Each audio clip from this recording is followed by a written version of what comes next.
Troisième mi-temps du middle, on est là pour débriefer la lourde défaite des Bleus 43-17 avec moi en plateau Simon Valzer, Vincent Bissonnet, bonjour messieurs. Salut Théophile. Salut Vincent. Tristan a hérité de la bonne émission, lui présente quand les Bleus sont vaillants, héroïques. Pas de chance. Là on est là, ça fait partie la déculottée. Une semaine plus tard, voilà, 43-17, les Bleus qui ont été assez largement dépassés, qui n'ont pas réellement existé dans cette rencontre. On va faire un peu le déroulé. Voilà, on va rester d'abord sur le match, ensuite on va détailler un peu en parlant de différents joueurs, ceux qui se sont illustrés dans le bon comme dans le mauvais sens. Et puis on va se projeter sur la suite et sur ce dernier test la semaine prochaine. On ne peut plus remporter la série après 2 défaites malheureusement, mais bon, il y a quand même une victoire à aller chercher, c'est pas rien en Nouvelle-Zélande. Messieurs, je vous propose de commencer d'abord par la rencontre sportivement, cette première action déjà, comment le tempo a été lancé. Il y a une première offensive des Bleus, malheureusement on ne score pas. Est-ce que pour vous c'est une action qui met en confiance en se disant il y a moyen, ou alors tu te rends compte que ça va être plus compliqué peut-être que la semaine dernière? Ouais, c'est une première action vraiment positive où les Bleus trouvent de l'avancée, arrivent à tenir le ballon et on voit que les Blacks puisent un peu dans leur retranchement pour contenir l'offensive française. Ouais, malheureusement, voilà, c'était un peu on aurait pu espérer que ce soit un heureux présage.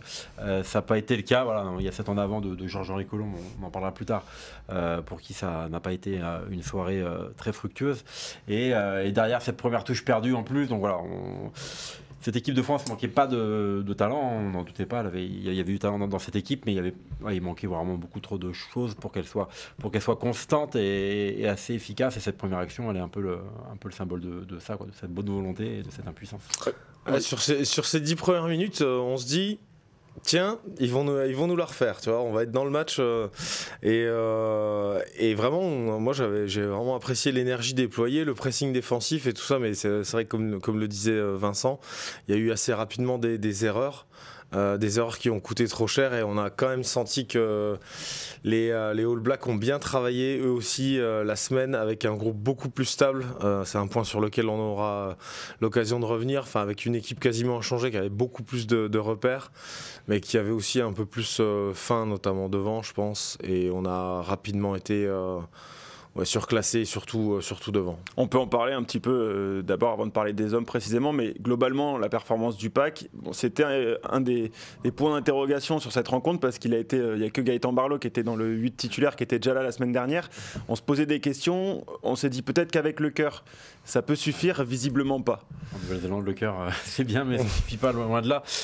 Ouais, alors peut-être qu'il y a des téléspectateurs qui sont tombés d'eau. Moi personnellement, malheureusement, c'est un scénario qu'on pouvait envisager. Hein. Effectivement, il y avait quand même beaucoup de, on ne dira pas de paris parce que ces joueurs on les connaît, le staff les connaît, mais il y avait quand même beaucoup d'expérimentation avec notamment nos piliers, le petit Ardosio qui connaissait sa première cape, Georges-Henri Colomb qui revenait à la compétition après 4 mois loin des terrains, une troisième ligne très très inédite avec Esteban Abadi qui jouait pas à son poste de prédilection, avec Jacobus Vantander qui était titulaire pour la première fois. Voilà, on pouvait se poser des questions et voilà, les réponses malheureusement ne sont pas très surprenantes. Ça a manqué de densité, ça a manqué de repères, ça a manqué de plein de choses sans que les joueurs déméritent pour autant. Hein. Je pense qu'ils n'ont pas à avoir honte de leur match, loin de là. Mais voilà, quand vous jouez en Nouvelle-Zélande face à des Blacks, comme disait Simon, qui étaient surmotivés, avec Tupulutu qui rentre dans la cage, qui a fait mal, avec Vaille qui a fait mal. Ça suffit pas. Hein. Ouais, Simon, toi, selon toi, comment ça s'est traduit justement ce manque d'expérience peut-être à ce niveau-là? C'est un peu difficile, c'est difficile à dire parce qu'au final, les Bleus d'aujourd'hui étaient exactement dans la même situation que les Bleus de la semaine dernière. Voilà, les Tixeron, les Fischer n'avaient pas une grande expérience internationale, loin de là. Et pour autant, moi, j'ai trouvé qu'ils avaient vraiment fait le boulot, quoi. Qu'ils ont été agressifs. On a assez parlé du match d'Alexandre Fischer. Donc en fait, ce qui m'a étonné, c'est et on en parlait un petit peu avant l'émission, c'est plutôt ce choix de compo en fait, ce grand chamboulement qui a été voulu par Fabien Galtier. Donc il a forcément ses raisons, j'imagine. Mais je sais pas, on est partie quand même enfin c'était déjà un miracle d'avoir une équipe aussi performante la semaine dernière avec aussi peu d'expérience internationale. Et moi, je pensais que le staff allait essayer de capitaliser dessus, quoi. Et c'est vrai que j'imagine que ça aurait quand même donné une assise qui n'aurait pas été trop confortable pour affronter des Blacks qui, on sait, vont monter en puissance au gré des 3 matchs.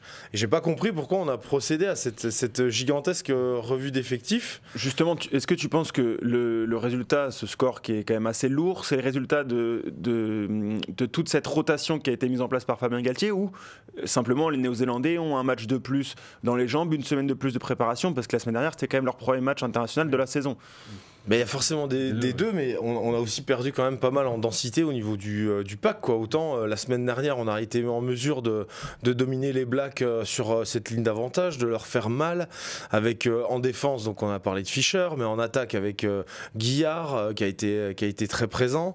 Là on avait, je trouve, un 8 de devant quand même assez léger, quoi.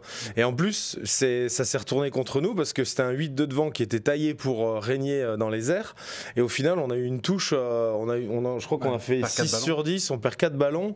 Donc on a vraiment eu les inconvénients de ce qui aurait dû être notre force. Mais puisqu'au final, il n'y avait pas grand monde dans ce paquet d'avant qui avançait. Réellement, on n'a pas eu... Un des paris gagnants de Fabien Galtier la semaine dernière, ça avait été notamment de mettre Michael Guillard en 8, qui avait fait un bon match.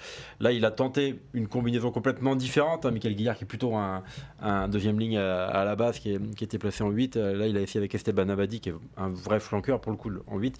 Et c'est vrai que voilà, Esteban Abadi, son point fort, c'est pas la puissance, on le sait.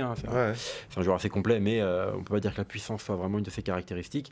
Et là, le pari a été perdu, d'autant plus qu'effectivement, là où on pouvait espérer compenser entre guillemets la touche, ça a été le plus mauvais match de l'alignement bleu depuis très longtemps. C'était un peu mieux avec Woki C'était un peu mieux, mais le match en deuxième période, mais voilà, c'est ça.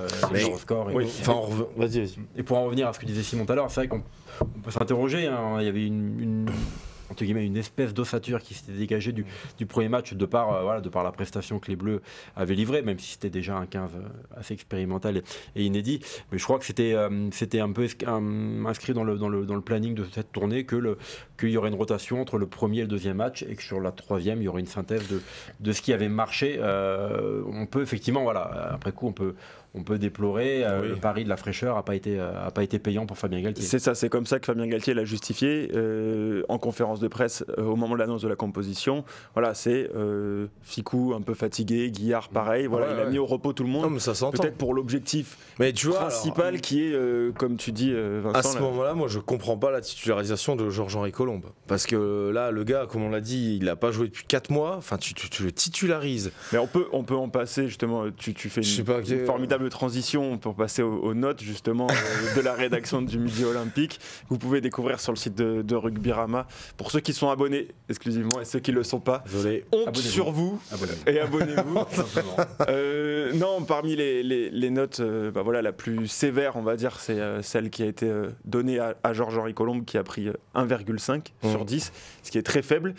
J'ai une question là-dessus. Est-ce que, selon vous, les torts sont partagés? Est-ce que Fabien Galtier l'envoie au feu, en fait, en l'envoyant en Nouvelle-Zélande, après, du coup, 4 mois sans compétition? Moi, je trouve que les torts sont partagés. On a mis cette note parce que, clairement, la prestation, elle n'y est pas. Georges-Henri Colombe a commis beaucoup de fautes, des fautes de main, mais surtout, nous, ce qui nous a vraiment dérangé, c'est au niveau de son engagement. Voilà. On l'a vu souvent. Alors, qui marche Bon, déjà c'est très limite, mais surtout on l'a vu défendre autour d'un maul en marchant, sans mettre la tête. On trouve qu'il y a vraiment il n'a pas été du tout à la hauteur de l'engagement d'un match international et même d'un match de rugby. Donc mais en même temps, il faut tempérer tout ça. Mais il faut aussi tempérer tout ça. Et je trouve que les torts sont partagés parce que je sais pas, j'arrive pas à comprendre pourquoi Fabien Galtier a décidé de le titulariser. Il le voit mieux que nous, il le voit à tous les entraînements, il sait pertinemment que Georges-Henri Colombe n'a pas 50 minutes ni même 40 minutes dans les jambes. Ça fait 4 mois qu'il a pas joué, même s'il s'entraîne bien. enfin, j'arrive pas à comprendre pourquoi on a choisi de l'envoyer au feu comme ça, quoi. Donc résultat, bah bien sûr, s'il était oxy, au bout d'un moment, t'as plus le gaz pour aller dans les malls, et tu marches à côté des malls alors que tu devrais être dedans pour défendre. Donc c'est sûr que c'est une note très sévère, mais bon, la prestation n'y est clairement pas, et c'est dommage qu'on ne puisse pas noter aussi le staff, parce que je pense que ça fait aussi, enfin, il y a une vraie responsabilité du staff dans cette prestation. Toi, Vincent, qui le côtoie davantage parce que tu suis le club de La Rochelle pour le Midi Olympique, tu étais surpris par cette décision, ce choix de Fabien Galtier, et ensuite par la performance de Georges-Henri Colombe? Comme disait Simon, surpris par rapport au fait que voilà, depuis le 1er mars, Georges-Henri Colombe n'avait pas mis le pied sur un terrain de rugby en compétition. Pour quelle raison déjà? Parce que le staff rochelais estimait qu'il ne faisait pas les efforts nécessaires. Et comme La Rochelle a l'avantage d'avoir 4 piliers droits internationaux, Antonio, Sclavi et Kuntelia, voilà, donc en fait, il y a aussi le départ évidemment de Georges-Henri Colombe qui n'a pas joué en sa faveur dans le départ pour Toulouse. Mais voilà, ça fait des mois et des mois que le staff de La Rochelle trouve que Georges-Henri Colombe ne fait pas les efforts nécessaires en dehors du terrain pour être à 100%. Voilà, donc ça explique cette situation. Et malheureusement, il n'y a pas eu de bonne surprise. Voilà, on pouvait se douter que Georges-Henri Colombe manquerait de rythme et d'un peu de repère aussi, hein, parce que le rugby, forcément, on a la confiance vient en jouant. Donc il n'y a pas de surprise. Dans le fond, voilà, effectivement, c'est un pari raté complètement de la part du staff. Je vois aussi comme une marque de confiance à l'attention du joueur, comme un peu une main tendue. En l'absence, notamment des Toulousains, on a dit à Georges-Henri Colombe, on t'emmène avec nous, ça veut dire on croit en toi et on pense que voilà, tu as 27 ans, on pense que tu vas encore compter à l'avenir. Je le vois peut-être un peu positivement comme ça, mais et ça rejoint un peu ce que je pense de son départ pour le Stade Toulousain. Je pense qu'aujourd'hui, Georges-Henri Colombe, c'est un joueur qui a été loin d'avoir exprimé tout son potentiel, même si avec La Rochelle, il a fait de très belles choses. On se souvient, en Champions Cup notamment, c'est lui qui met l'essai de la victoire à Dublin, donc on ne va pas lui retirer ça, loin de là. Mais voilà, je pense qu'aujourd'hui, Georges-Henri Colombe, c'est un joueur qui a besoin vraiment de se relancer d'un nouveau départ. J'espère que Toulouse, qui sait généralement mieux que tout autre club de top 14 tirer le meilleur de ses joueurs, arrivera à faire de Georges-Henri Colombe ce pilier international constant qui fait les efforts nécessaires pour qu'il puisse demain être un joueur de l'équipe de France à part entière et répondre présent dans ses rendez-vous. Alors, je l'attends en tournant à Toulouse. Je lis dans les commentaires, il y a Mister Want2 qui parle de joueurs qui ont perdu des points. Parmi ceux qu'il cite, il parle de la charnière, le Garec second. La question c'est, est-ce qu'une charnière est tellement tributaire de son paquet d'avant? Ça on le sait. Le paquet d'avant a été en difficulté. Est-ce que la charnière a réellement perdu des points, ou alors ils sont juste...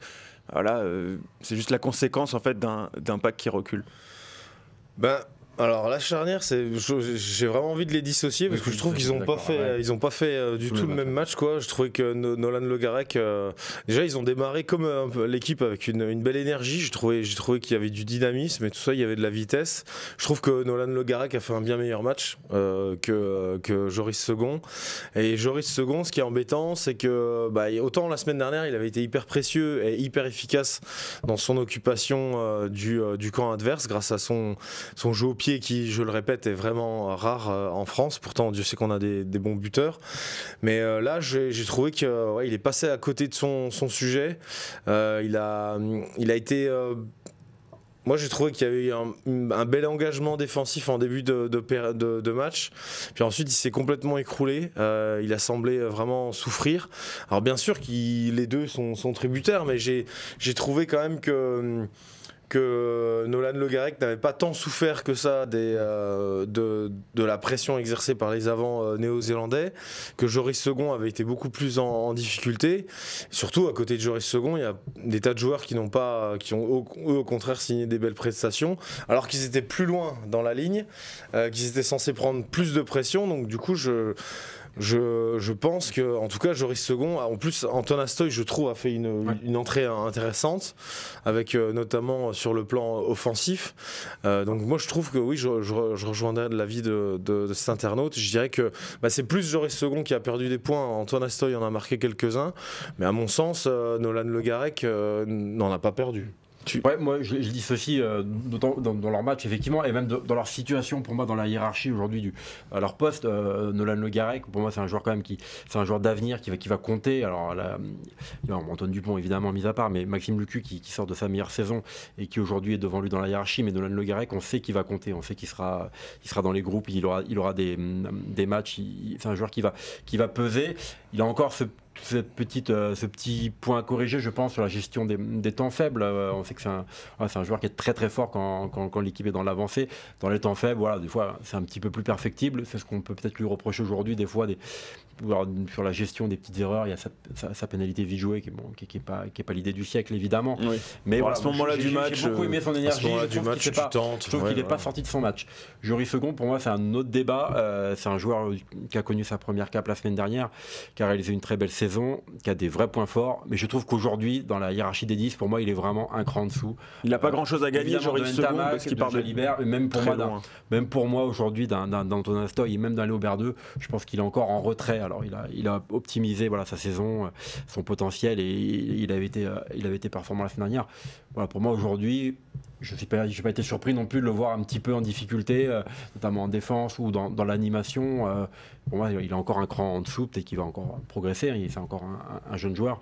Mais voilà, dans ce qu'on pourrait définir comme une hiérarchie, je dissocie vraiment.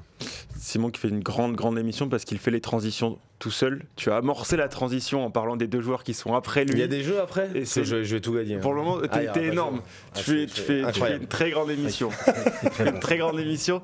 Non, tu parlais des joueurs qui étaient justement après le Joris Second. Pour aller un petit peu du côté des points peut-être positifs, des lueurs d'espoir. On peut parler de la paire de centres avec Pierre-Louis Barassi et Nicolas Deporter qui ont, eux, fait de leur mieux finalement, et plutôt bien d'ailleurs.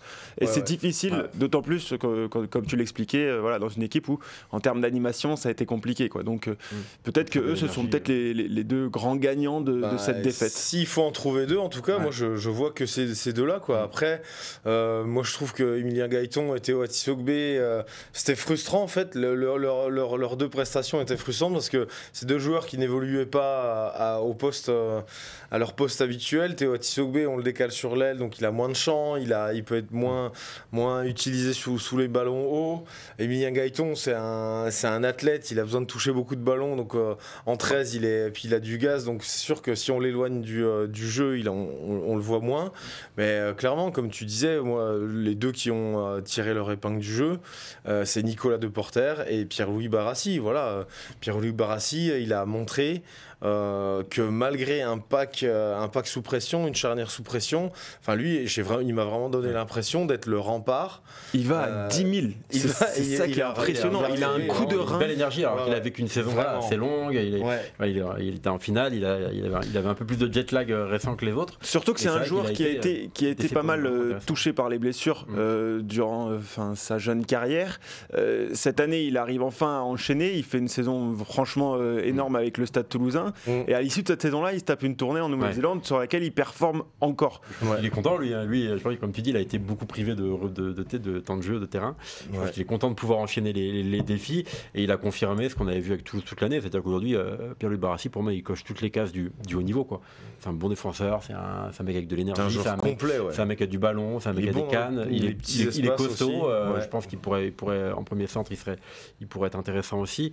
Aujourd'hui, voilà, c'est vraiment un beau centre du. Est-ce que pour vous, c'est peut-être le seul joueur qui est numéro 1 dans la hiérarchie absolue du 15 de France qui est présent sur cette tournée?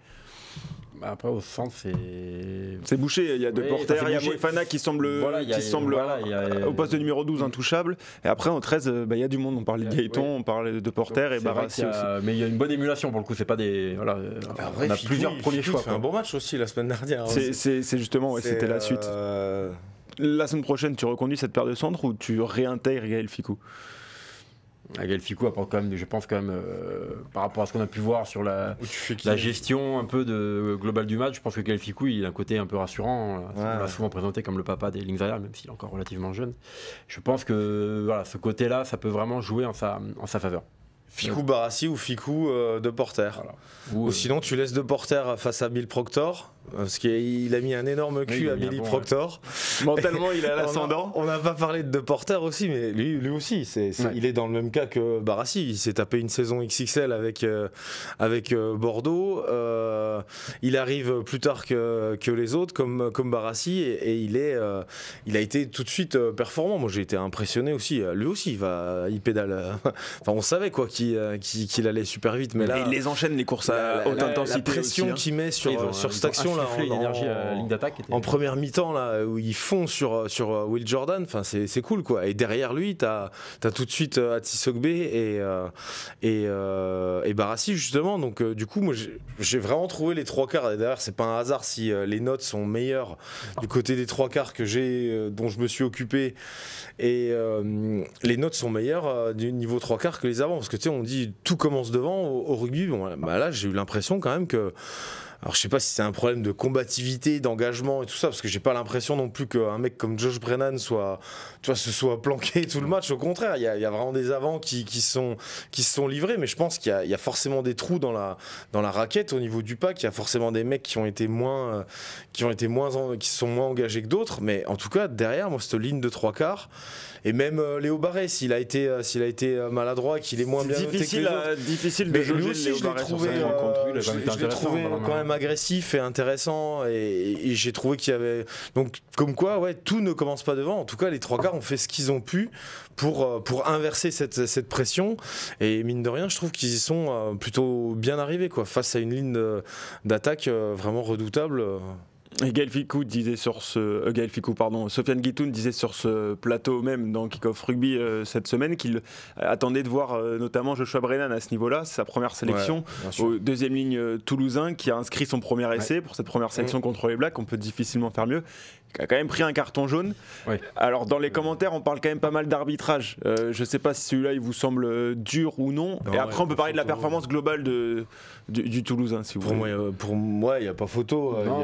Il le retourne vraiment, il tombe sur la tête. Si on fait le comparatif, contact tête-tête, machin. Si on fait le comparatif des cartons, on a un carton jaune pour un plaquage où vraiment le joueur quand même bascule, et un carton jaune pour un en avant volontaire à 20 mètres de la ligne. Je pense pas que le match se soit joué sur l'arbitrage. Et donc la performance du deuxième ligne, moi je le trouve bluffant quoi. Je le trouve bluffant parce que on voit ce grand échalas là se porter aux quatre coins du terrain. Il est méchant comme une teigne. On voit bien qu'il a été formé à bonne école, parce que son père quand même, fils de Trevor Brennan, il faisait fuir la moitié du rugby européen quand il jouait avec Toulouse en Heineken Cup. Moi j'ai des images de Trevor Brennan. Enfin, c'était avec pelouse, c'était des tueurs. Ils en ont fait reculer quelques-uns. Donc voilà, il a été éduqué à bonne école, et je trouve qu'il est, il est encore peut-être, désolé pour le papa, mais il est meilleur que son père parce qu'il est vachement plus mobile. Enfin, il est plus moderne, quoi, tout simplement. Voilà, c'est un vrai athlète, quoi. Et s'il arrive il fait preuve d'un engagement qui fait vraiment plaisir.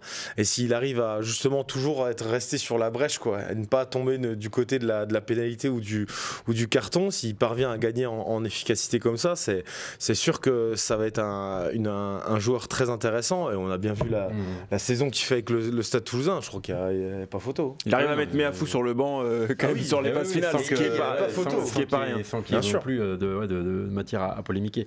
Et il paraît qu'il avait mal au mollet encore, enfin qu'il a encore un mollet un peu douloureux. On l'a pas beaucoup vu. Personnellement, voilà, j'ai trouvé quand même, effectivement, comme disait Simon, très intéressant dans son impact, dans ses courses encore. Voilà, c'est vraiment un joueur. Oui, qui va compter, ça c'est évident. Un shot de whisky et les Irlandais, ça repart. Voilà. Avant le match, chacun ses secrets. C'était pareil, toi, à l'époque. Oui, à l'époque. Quand tu joues Franche-Comté, t'as raison. Je ressemble un peu à l'Irlande. Je rebondis par rapport à la météo. Oui. Je rebondis un peu toujours sur, parce que l'objectif c'est quand même qu'on fasse l'émission ensemble avec les gens du chat, qu'ils ne commandent pas pour rien. On en a parlé un peu en début d'émission de la rotation. Il y a une question qui est posée. Est-ce que pour vous, le fait de partir sur ces tournées avec autant de turnover, autant de nouveaux qui finalement ne joueront pas ou peu le tournoi destination, ou en tout cas les grandes compétitions, est-ce que vous pensez que c'est rédhibitoire pour être champion du monde ? Oh là, vaste question. C'est-à-dire qu'il y a moins de vécu commun, Oui, c'est le moins- problème de ouais. notre championnat, mais au final. Rédhibitoire pour être champion du monde. Je vois pas en quoi là. Non, mais c'est ce qu'il y a un observateur néo-zélandais qui disait ça la semaine dernière, qui disait en gros, je résume. Tu peux pas être champion Il du disait, monde en gros, en jouant, c'est du temps de perdu. Voilà, t'as 3 matchs pour travailler, pour t'exposer. Ok. Ce qu'on disait quand à un moment on voulait envoyer les D'accord. Premiers en Nouvelle-Zélande, on disait il faut les confronter à tous les oui. environnements. Ok. 2 ans avant l'Australie, aller se fader les Blacks, ça serait bien pour Je sais les pas. Aldrit, les. Au final, tu Mac joues et tout 8 ça. matchs avec tes premiums par année. Ouais. Là où d'autres, Voilà. les autres nations du 11 monde, voire plus. Oui, Voilà, parce que là, notamment les Blacks, les Box. là, les Blacks, ce n'est que le début de leur saison internationale. Même Là, si tu prends les nations européennes qui ont peut-être un format un peu plus comparable à celui Ouais. de la France, ils envoient pas pique-époque. Non, Oui, après, Sans dire que les Français sûr. qui sont envoyés aujourd'hui sont Oui. pique-époque, évidemment. Tout le respect que il je, est rattrapé. que je Théophile. dois à tous ces joueurs. On va t'enfermer dans un vestiaire avec Mika Guillard, tu vas voir. On va voir si Alors, tu- pique. Alexandre Fischer et Mika Guillard. Ça pique. Non, mais après, ça a été le débat depuis le début de la tournée. Pourquoi la France n'envoie pas ses premiums. J'ai même vu que les Néo-Zélandais avaient rétro-pédalé après avoir Bah dit, oui. en disant voilà, rappelons quelque chose, c'est qu'on a un format de championnat et de Coupe d'Europe, mais qui permet pas aux mecs d'être sur le pont pendant sûr. 10 mois dans l'année. Moi, je veux bien qu'on envoie les premiums en Nouvelle-Zélande là, mais si en octobre tout le monde se fait le genou, il faudra pas s'étonner, quoi. faudra pas s'en étonner. Ça, c'est vraiment le point de vue d'un anglo-saxon, quoi. Un mec qui a. Où les internationaux jouent 10 à 15 matchs par an, quoi. Nous, c'est pas possible. Il vaut mieux, dans notre situation, envoyer des joueurs, des joueurs qui vont gagner de l'expérience, créer de l'émulation, possiblement. C'est pas grave si on prend des. Là, aujourd'hui, on a pris une déculottée, mais c'est pas grave. La semaine dernière, on a révélé Alexandre Fischer. Alexandre Fischer va mettre peut-être pas sous pression. Enfin, peut-être que François Cross, il aura Fischer dans un coin de sa tête. Peut-être que Paul Boudéan, tu vois, il a regardé le match, il s'est dit ah ouais, putain, il est pas mal.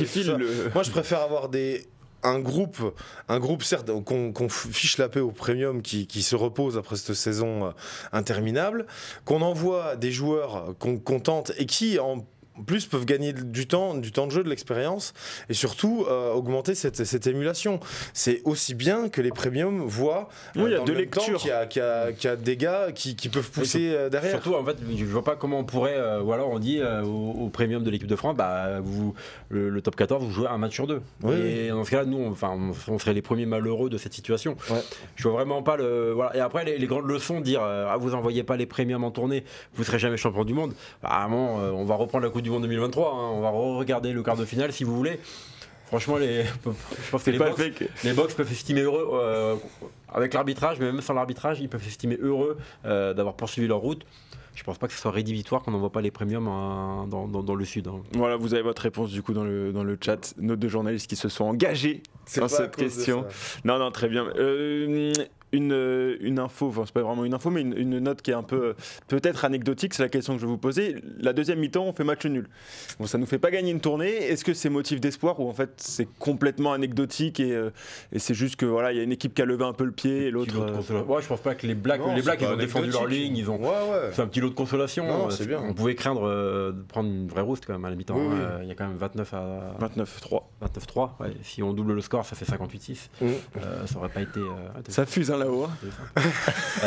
Les calculs, on n'est pas que des littéraires. Moi je suis qu'un littéraire, gros, j'aurais pris 2 jours à faire ça. 58-6, on n'aurait pas la même analyse aujourd'hui. Donc effectivement, Fabien Galtier a beaucoup insisté là-dessus après le match. Bon, il fait sa com, c'est normal, mais il a plutôt raison dans le fond.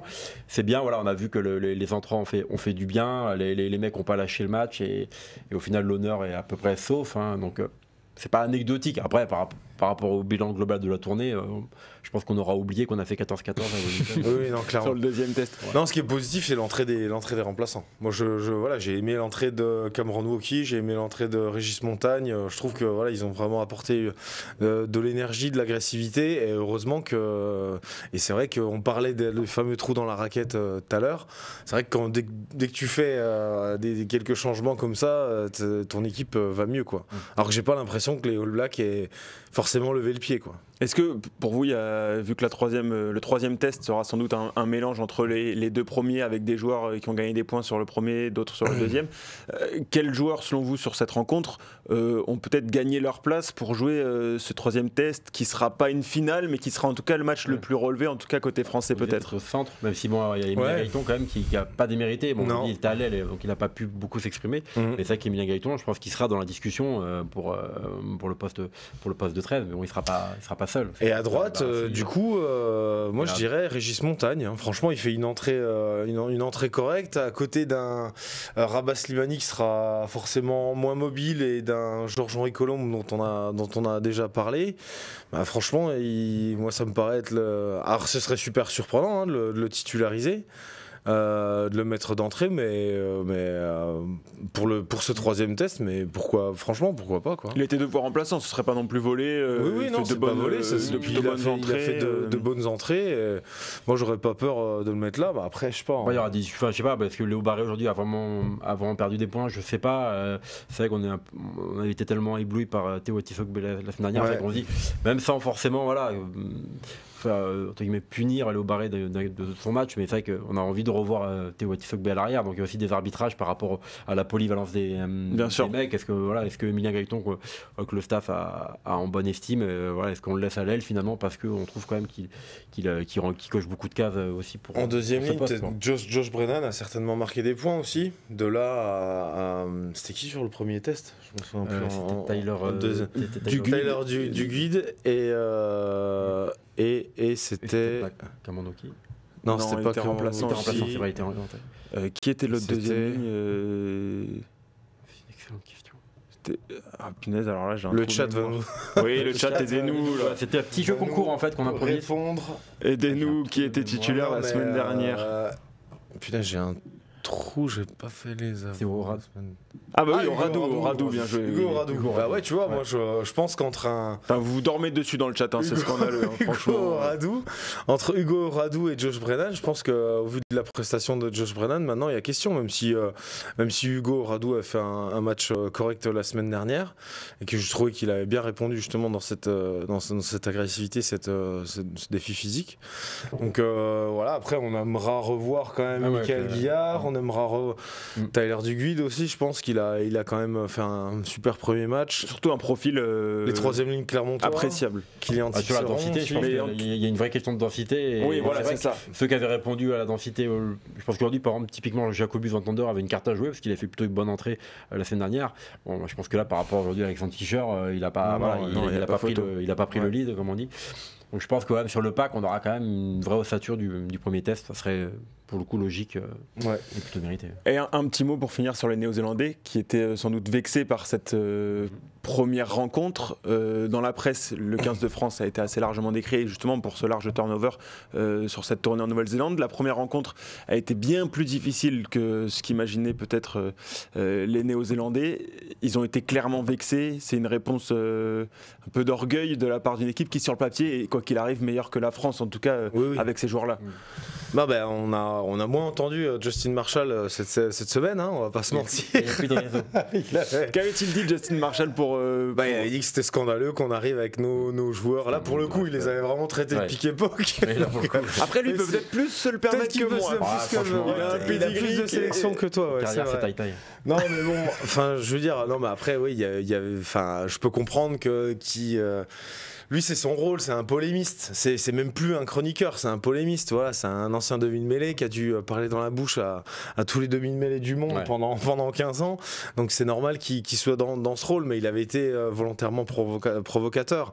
Et il est revenu, sur ses propos, ou du moins on l'a moins entendu parce que justement cette première équipe de France avait fait un test match remarquable. Mais après, moi j'avais lu la presse néo-zélandaise à la suite au lendemain de ce premier test, et c'est vrai que ils étaient durs avec leurs joueurs. Ils étaient durs avec leurs joueurs. J'ai plus vraiment les notes en tête, mais je sais que ils étaient déçus. Voilà, il y en a plein qui en avaient pris pour leur grade, et on sait qu'au pays au long nuage blanc, c'est la moindre sous-performance. Je dis même pas une contre-performance, mais dès que tu sous-performes, ça déchaîne entraîne les passions. Donc là, ils avaient, on imagine qu'ils avaient envie de bien faire et ils avaient des compteurs à remettre à zéro. Ouais. Et c'est nos pauvres jeunes bleus qui en ont fait les frais, quoi. Il y avait cette envie de bien faire, on l'a senti, cette envie de remettre les choses dans le bon ordre avec tous ces, on les a vus notamment devant, hein, tous ces charges, ces séquences, ces mauls qui nous ont fait tellement mal. Et il y avait ça, et après il y a aussi une vraie question, je pense, de monter en puissance, mais la plus technique, tactique, parce que par exemple la semaine dernière ils avaient battu 30 défenseurs, ils en ont battu 25. Le rapport finalement, la semaine dernière ils avaient créé autant de différences, hein, ils avaient 2 fois plus de franchissements, 13 contre 7 qu'aujourd'hui. Ouais. Simplement ils avaient vraiment manqué de précision, et je pense que là il y a vraiment une question de réglage, d'entraînement, de besoin de jouer ensemble. Voilà, donc je pense qu'il y a ces deux côtés, quoi. Là, vraiment la réaction d'orgueil, et en même temps aussi voilà, rubistiquement quelque chose de vraiment plus précis, de vraiment plus propre. Et une adaptation aussi à ce qu'avait proposé le 15 de France sur le premier test, se faire prendre devant sur Maul, tu fais pas de franchissement, mais ça fait 7 points, quoi. Là c'est nous qui là on a bien vu la petite combinaison avec Regarde là dans le côté fermé, ils ont été vraiment plus solides. Après ils avaient un pack sacrément solide, hein. Nous on a allégé notre pack et eux au contraire ils l'ont alourdi, parce que bon, la semaine dernière on avait Barrett et Hollande, là t'enlèves Barrett blessé, tu mets Tuipulotu qui est le 5 des Auckland Blues. Là tu joues avec 2-5, tu joues avec Tupu Vai qui joue souvent quand même deuxième ligne avec les Chiefs. Ouf, t'avais un 8-2 devant, vraiment épais, quoi. Hardy Savea en 7 qui est aussi un 8.